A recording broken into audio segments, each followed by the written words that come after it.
What's up, YouTube? So we're going to be doing an NA SPL power ranking. This is going to be based on the new team's rosters, how they're going to work together, where these players have been, their accomplishments, the things they've done, what they've proven of themselves, and we're just going to go over everything. We're going to talk about it. We're going to rank everybody. Pretty simple, right? You've got your 8 teams. It is Team Eager, Luminosity, Enemy, and Memory of Gabe, Noble Esports, Soar Gaming, Team Allegiance, and Flashpoint. There's already been 2 days worth of games. You've got Team Eager sitting at 2-0-0, meaning they've won 2 games. They haven't tied any. They haven't lost any. You've got Luminosity, who is 1-1-0, Enemy, who's 1-0-0, and Memory of Gabe, who's 1-0-0, Noble Esports, who are 0-1-1. You've got Soar Gaming, who's 0-0-1, Team Allegiance, who's 0-0-1, and Flashpoint, who's 0-0-2. So basically that's saying Flashpoint has lost 4 games, Allegiance has lost 2, Soar has lost 2, Noble has lost 3 and won 1, I believe. Memory of Gabe has won 2 and lost none. Enemy has won 2 and lost none. Luminosity has won 3 and lost 1. And then you got Team Eager, who have won all 4 of their games played. So we are going to base it a little bit off of those standings too, obviously. Teams are starting to prove themselves. The meta is very weird in a sense that any team can win right now. So it's kind of hard to only base it off of what's happened so far. It still comes into play. You've got a long season ahead of us. We've got a bunch of splits. This is just based on this split. So you've got another, month and a half left? Not even a month and a half, another month left of the games. So it's going to be how these teams can develop over the next month as well. So coming at number 8, we've got Flashpoint. That is consistent of Xenotronics, ShadowQ, Incont, Mirage, and Aquarius. Xenotronics switched back from mid lane on Luminosity last season. They played at Worlds, and now he's playing Hunter. I believe that's his original position, or what he was originally playing before playing mid. So that's not too big of a change. People are swapping roles pretty well. But in general, Xenotronics was a very weak SPL mid until his last 2 games or so. He was did not have any good games. He was getting carried extremely hard by Barracuda and Jeff. Mask had his good games on that team, but anyway, that's besides the point. The whole point is Xenotronics has been a very weak SPL player, hasn't really proven himself as an individual, so I'm not expecting much out of him. You have ShadowQ, who is going to be the team's leader. He's actually a very smart player, and he's very good. He micromanages a lot. I'm not sure how that'll work with this team, because from previous knowledge of playing with Incont and seeing Mirage play and having a new player like Aquarius, it's going to be hard for him to micromanage this set of players. That's why I have them sitting at last. ShadowQ's been a middle-of-the-pack team player for a very long time. He's been able to micromanage and lead his team to that 5-4-3 seed for a very long time, and I just don't see it happening with this lineup. You have Incont, who switched from support to mid lane. Pretty much is having the same issues as before. He's out of position a lot. His god pool is very, very small and limited to 1 or 2 gods that aren't being played at this crazy level. They're being played at an SPL level, not like #1 whatever god. So it's something you have to watch for. I don't see him being successful in that role until he takes some time and puts a year or so plus into playing that role. You have Mirage, who's actually a very, very good jungler. Not one of the best, but definitely middle of the pack, working his way up to the top. He can make plays or he can fall behind. He's kind of doesn't have that consistency. He's very, very good when he gets ahead, and if he's not ahead, he struggles sometimes. And then you have Aquarius, who is new to the SPL, Challenger League player. We haven't seen too much out of him. Solo lane you see is very at the highest level, at the SPL level. There's a lot of solo laners who are all playing at the same level. Any which one could win a lane at any time, or could make a play or do something different that wins his team a game. And that's going to take some time for Aquarius to develop. So that's going to contribute to them playing in the AC. That's my assumption right now. I really don't see that changing. Maybe towards the end of the year they'll start to develop more, but that's assuming this roster makes it that long. So number 7, we have Soar Gaming. So Soar is coming out as was definitely easily one of the most hyped rosters coming into this period. No one really knew what it was, knew what the roster was, and then as soon as they found out, you have Andisser, one of the best players to ever play Smite. You have Jigs, who has been very consistent this last couple seasons or splits. You have Vicium Vedium, however he says his fucking name, killing it, just a very solid hunter. And then you have Homie FA or Home FA, I don't know how he fucking says his name either, jungling, who is definitely has the potential to be the best jungler in the game, in the world, period. He's very young. He's come a long way so far. I've always said he's probably going to be, if not the best jungler, but being on a team like this is going to hinder him and keep that from happening. And then you have Benji, who was the solo laner on, what was their team last split? I don't even remember. Flashpoint was what they were last. He was on last. I think so. That was what he was on at Super Regionals. So, as we said, Vicium, very consistent, good player. Not too sure how well he communicates.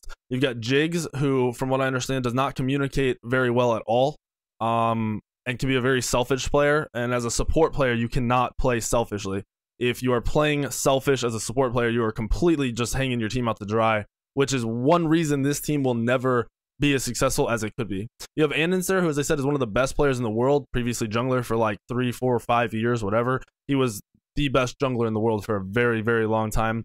He is easily one of the best smite players in the world, so I don't doubt his ability to switch to mid. I think it'll take a little while for him to develop a god pool of what he wants to play, and I don't know how his communication is going to be while learning a new role. I really don't expect it to be high. You have Homie FA, who, as I said, is one of the best junglers in the game, has potential mechanically, and just his thought process is insane. He's a very, very good player, but I also don't know how his communication is. And then you have Benji, who is known to troll games, has thrown games because of trolling. I highly, highly do not expect that to change. I've also heard that his attitude is not the best. So having a team with no leadership, no great communication, a bunch of top-of-the-line players, it's not a good mix. You're really going to struggle to be successful when you have 5 players who all know they're really fucking good and don't communicate well together and don't put other people before them. That's going to be a huge hindrance, and that is why they are placed where they are for me. You cannot have a team of 5 good players. I always say there's no such thing as a dream team. If you look at these names, seems like a dream team. Dream teams don't work. You have to have the right combination of players, players that are willing to die in a team fight, players that are not caring about their KDA, players who are guiding other players along instead of worrying about their own gameplay. That shit has to be on a team. Team is not successful without that. You can make it only so far. Not saying they won't come back, not saying they won't figure shit out. Definitely possible. But as of right now, that's what I'm thinking. And that's where I'm going to place them until they show me something different. Number 7, we have, was this Noble, which is now Wowie, Wubbin, MLC Stealth, El Chapo, and Uzi. Wowie is a great player who kind of came into the scene last season, and obviously he's not going to be placed on a top team. He hasn't found his place on a top team, but individually as a player, he's very good. He's obviously made teams better. I don't know if that's because of the communication or just because of what he brings to the team. So he seems like a very solid pickup for any team, even for a team like this. You have Wubbin, who is a really, really good support. He plays very confidently. He's not afraid to die for his team. I honestly think if Wubbin keeps playing the game and develops into the SPL, let me move my camera up a little bit, the SPL kind of mindset, and gets the more and more practice at a higher level, like at the top level, winning games, I think he's one of those people who will be consistent, become a person who wins every game, who could be on the #1 team. You have MLC Stealth, who was previously on Team Allegiance, one of the best mechanical players in Smite ever, in the history of Smite. He was removed from Team Allegiance for his attitude. He was said to be working on the attitude, and a week or 2 later was put on a new team. So while I don't agree his attitude has changed at all, I don't think that's ever going to be changed. That doesn't mean he cannot be on a successful team if he gets the right team around him who can put up with it or deal with it or get him to start to change. Definitely possible. So if you have the best mechanical player in the game and he is working on his attitude and he is correcting his attitude, that team is going to eventually be a successful team. You've got El Chapo, who was an Xbox jungler before. He played in the SPL at some point, like Season 1. Very good player. He plays off of, I want to say adrenaline, but maybe not adrenaline. He snowballs very hard. If he gets a lead, he is one of those players who will push it and push it perfectly. You'll be seeing him playing early game gods all the time. Great player. He does lead very well. He talks a fucking ton. I played with him on an Xbox team for a little while. He talks a lot, which is what you need, especially out of your jungler. He's very aware of what is going on all the time. So with that team, you will not have communication issues in terms of relaying information. You might have communication issues in terms of people listening to others and following up with what they want to do. You then have Uzi in the solo lane, was also an Xbox player. I don't expect big things out of him in the solo, but I don't expect him to get farmed. He knows what he needs to do. And once he develops in that role at a high level, which will come with time, I think he'll be a good player. This team will more than likely, if they stick together and work through shit and figure out God picks, they will end up moving up in the ranks a little bit. But that's a bunch of ifs, and they have to work through that stuff, which hasn't been a common theme in SPL at all, let alone NA SPL. So that is Noble. Who do we have next? We have Enemy. So Enemy next. Roster has not changed really much at all.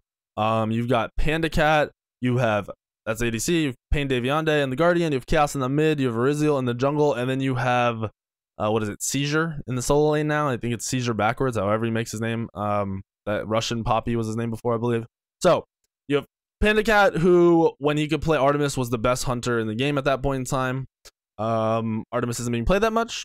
So if he can develop his god pool, he'll do great. If he maintains the struggle on gods that aren't Artemis, he will struggle. You have Pain Daviande, who is also another micromanager. He can tell his team what to do, and he has to be in charge. So as long as these people he's been playing with, these 4 players, still listen to him, he'll be a great player. He plays very aggressively. He likes to initiate a lot, likes to fight a lot, and is very calculated. So I expect him to be doing that same thing. Chaos in the mid lane. One of the more sought after mid laners coming into the season when teams were shuffling around. People wanted him on the team. I guess he was happy with this roster. I expect him to be consistent and do what he's been doing. He's never going to be that almighty best mid lane carry ever. I don't think that's ever going to come out of him, but he will never be the weakest player on any team ever. It just won't happen. He's a smart player, wants to get better. I expect him to keep up with what he's been known for. Ariziel in the jungle gets way overconfident as a player. Very good, mechanically great, has a lot of room to develop while also already being great, so he could be one of the top players easily, but he gets overly confident. I think he's too I guess confidence is the only word. He's too confident in his ability and where he stands in a game. You've seen him throw games by picking bad actives, basically assuming the other team will not be able to play on the level he's playing at a current game. That is a bad mindset. Terrible mindset. If you get ahead, keep playing smart. This is a player that can keep playing smart and will keep playing smart once he develops as an individual player. He is around a team of smart people who he can get that from. So if they get him under control, I expect the team to only get better. You also have that new solo laner who, just like the other two we talked about, will work his way up to the point of being that consistent high level. Almost every solo laner has managed to do that. They've managed to get to a point where they successfully farm in lane and then rotate to team fights, and whichever team can team fight better is the team that will win. So I expect the same thing out of him in the solo lane.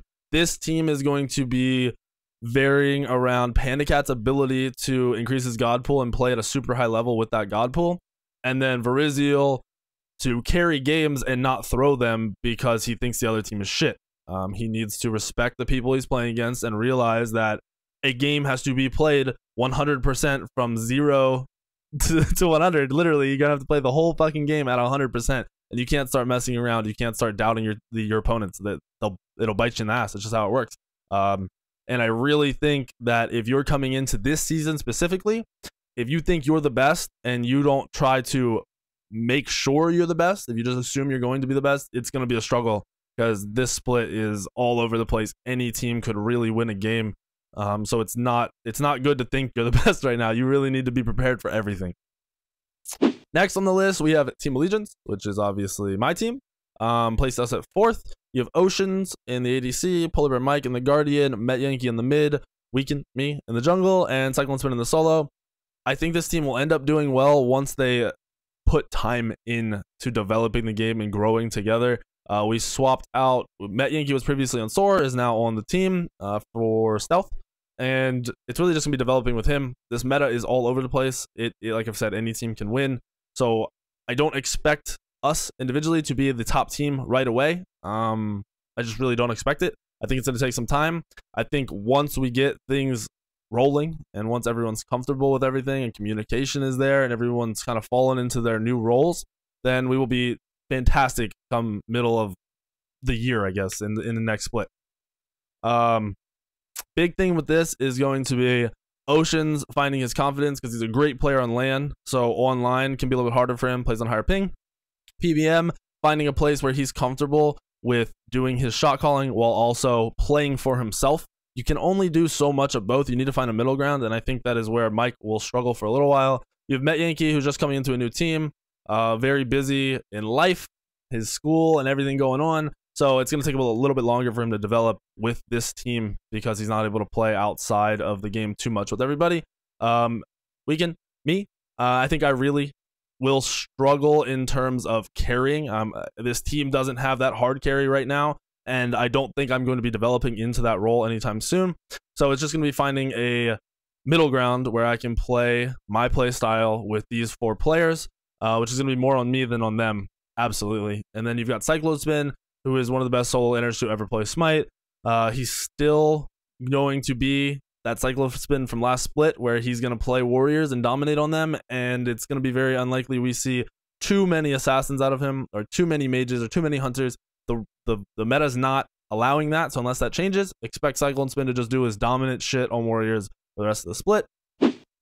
Number 3, we have In Memory of Gabe, who is Snoopy in the hunter role, Ionic in the guardian role, Heroin in mid, Cynosure in the jungle, and Walrus in the solo lane.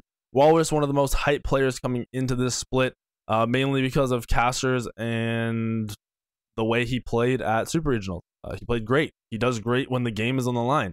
Now, is he one of the best solo laners in the game? Not even fucking close. Is he a great player? Hell yeah. I think this team will be more based around him being consistently playing at a high level than any of the other players. You've got Snoopy, Ionic, who are going to play very consistent, very slow-paced games, and they aren't going to mess up very often because of how slow-paced they make the games. You have Heroin, who is going to play in to the way Snoopy and Ionic are playing. He's had very big problems to be consistent at a high importance game. Whenever it's an important game, whenever the game is like life is on the line, whenever it's a do or die game, whenever they're at a LAN, he does come up short.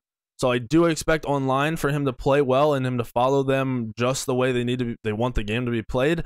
But we are going to see him struggle once he gets to LANs. It's just consistent. Now, do I think he could work on it? And do I think after a couple of games he could figure out how to compose himself and play as well as he does online at a LAN setting? Yes, I do. But is that going to happen right away? No. I think it's going to take a little bit. Then we have Cynosure, who's an Xbox jungler, most underrated player coming into this, and he's a great player. He's not trying to show off. He's not trying to be the #1 player on the team, be the best player in the fucking world. He's playing behind his team, similar to the way Heroin will play, and he plays it well. He listens well, obviously, by the way they played. I've played against them. They shit on us. They played their game. They didn't give a fuck about what we were doing. They don't care about what the other teams are going to be doing. They have their play style. They're going to stick to it. He's got a good god pull for this meta, and I expect him to only do better as long as Snoopy and Ionic are being consistent in doing what they're doing. If someone finds a way to shut down Snoopy or throw off Ionic, this team will fall apart 100%. But that's going to be very difficult to do. Then we've got number 2. We have Luminosity. Luminosity coming into this was probably the #1 seed. You probably thought this was going to be the best team. You've got Barracuda Hunter, Jeff Henley Guardian, Baskin mid, Mask jungle, Scary D solo. Barra and Jeff, Bear's one of the best hunters in the world, will always be, has always been. Jeff and him in that combo carry games, period, done. They play smart as fuck. Jeff talks a lot. Great combo to put on any team. We're going to skip over Baskin real quick. We're going to go to Scary D, who was one of their weaker players. They had Xenotronics, who was a very weak mid, probably the worst mid in the SPL, honestly. And then you got Scary D, who at that time, back before Super Regionals, was very weak. He choked on LAN. He was nervous. He fed his brains out. He made stupid plays. Something happened. I don't know who the fuck talked to him, slapped some sense into him. He is now one of the best solo laners in the SPL. Now, I don't mean that he's going to carry the games. I mean he is going to play his role perfectly. He's going to rotate and do his job perfectly. Him and Mask have a very good synergy now, which is very important for this meta. So I expect him to be consistent, to do what he's doing, and to not really mess up too often, as long as he does not troll. His biggest downfall will be that it seems like he likes to troll, so he's going to need to hold off on that as best as possible. All right, so we've got Mask in the jungle, probably top 2 jungler in North America, maybe 3, probably 3. Get him a lead and he's going to win the game. If he falls behind, he'll struggle. It's going to be hard for him. So I think this team falls more on him than anyone else. I think Barracuda is always going to do well. I think Jeff is going to be average or better every game. I think Mask is the one who needs to find a consistency in his gameplay I think he needs to find a way to play without having a lead. And if he can do that, he will be great. Baskin in the mid lane, replacing Xenotronics. Instant upgrade no matter what. They could have pretty much picked anybody to get an upgrade, and this team was already a top team with a very, not a shitty player, with a very weak mid. Now they have Baskin, who was one of the best players in the world at solo for a long time, or considered one of the best players in the world at least. He's very smart. He learns very quickly. He knows what he has to do, and that's what he's going to do. He's going to develop in this role. He's only going to get better. He's not going to get any worse. That's for damn sure. So this team is only going to get better. Have them seated at number 2 right now because they did have a weak showing against Noble. They were having trouble closing. And I think that's because of the God's Mask he's trying to play. So hopefully he can change that and figure it out. But in terms of the team, this team will eventually be, I already have it at number 2. They will be number 1 at some point once they figure themselves out, once Baskin develops and becomes that top mid laner that he will become. And then last but not least, we have Team Eager, who is Zatman, Hunter, Aurora Guardian, the best mid, DJ Pernicus Jungle, and Divio Sol. Sorry, I just sneezed. And for some reason I didn't. But anyway, you got Zatman, who is developed amazingly. He went from being this aggressive hunter, just being this amazing, consistent hunter. You have Aurora, who's one of the smartest guardians in probably the world. His god pool is huge. He is smart as fuck. He thinks about the game differently than everybody else. You have the best in mid, who's just consistent. He's got a good god pool. He knows how to combo his gods with his team's gods and pick around that. He's just a great player now. He's developed a lot in this last year. DJ Pernicus in the jungle has actually gotten a fuck ton better. I don't know what the fuck this team did to him, but he is not going to be the carry. He is not going to have just one role. He can play multiple roles out of that jungle role, like multiple. He can do whatever he needs to do for the team fight. But he's developed a lot, and he's a lot better of a player. I think it's just the fact that he found people that think the same way he does, and because they're all thinking the same and using their heads in the same way, that this team is just very successful. Maybe got Divios, who's just an amazing solo laner. He does what no one else does. He figures things out that other people don't do, and he's going to keep running it. He does. If he finds something that works, he's going to keep running it and running it and running it, and he's not going to stop, and there's going to be nothing you can do about it. He likes to be annoying. He likes to play the game to be annoying. He's not going to try to hard carry. He's going to try to be annoying. So you've got three very, very smart innovators. You've got one of the most consistent hunters in the game in Zatman. You've got a mid lane who's also become one of the most consistent mid lanes, and you just have to expect big things from this team. You've already shown that they're 4-0. They've shown that they're going to play whatever meta comes their way. They're going to think about it and do their own thing. They don't need to copy anybody else, and that's something that's very dangerous in a team. That's why I expect them to be number 1 for a while. If someone gets ahead of them in terms of innovation and figuring shit out, they will pass them. But as long as this team keeps thinking and stays on their toes, they're going to be the top team in NA to fight against. Now, they had a weak showing at Worlds. They really lost a game they shouldn't have, and I think that's because they became cocky. It's very smart to think about yourself, to worry about your own team, to play around your own strengths and not worry about the other team. But at Worlds, it showed that they were not ready for what the other team was going to do. So there is a need there for this team to prepare for the teams they're going to play against. They need to think about more than just what they're going to do. They know their strats are good, but they need to make sure the other strats are strats that they can compete with and they're ready for. I think if they can do that, they will remain at the top. So that is our power rankings. I tried to do my best. It was hard to talk about my own team. Really, really hard. A lot harder than I thought it was going to be. I could probably bash them pretty hard, but I don't think it would be fair. I would also be releasing information that I don't want to. But yeah, this is my power rankings. We'll see what happens. This shit could change. Anything here could change. Any team could be number 1. As I said, any team could win a game right now. Any of these 8 teams could 2-0 any of the other teams. 100%. Now we'll see what happens for the rest of the split.